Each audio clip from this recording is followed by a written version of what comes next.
In 1974, Dr. Frank Jobe performed a breakthrough surgery for the Dodger pitcher Tommy John. This would not only save Tommy John's career, but the career of thousands of players after him. This surgery was a reconstruction of the ulnar collateral ligament, the ligament that gives stability to the inner elbow. It would go on to be popularly known as the Tommy John surgery. Over the past 2 decades, there has been a dramatic rise in the occurrence of this injury, particularly in youth baseball players. In youth pitchers, this is largely due to high pitch counts and not enough time off from throwing. In the adult pitcher, higher velocity and stressful release points are other factors. High pressure situations such as baseball showcases lead to a large number of players getting hurt as they try to throw harder than their elbow can tolerate. The injury comes after a sprain to the ligament. Sprains are classified into 3 grades. In a first-degree sprain, there is a pain but minimal stretching of the ligament. With a second-degree sprain, the ligament is moderately stretched but still functions.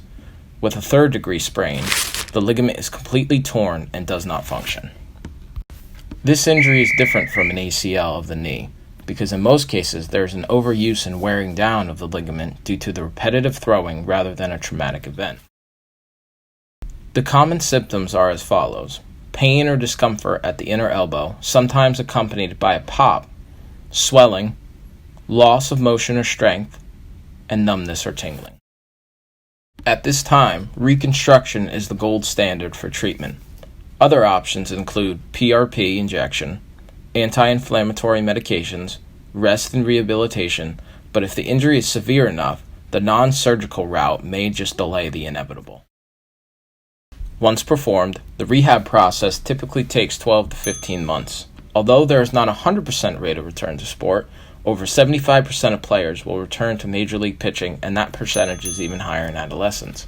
Statistics show that pitchers will typically lose a few miles per hour in velocity after the injury, but for those who see an uptick in velocity, this is likely due to the intense rehab they go through. What is known is that pitchers will perform better in their second year after returning than they will in their first year. With young players pitching more throughout the year and pressure to maintain a high level of play, it's becoming harder to avoid this injury.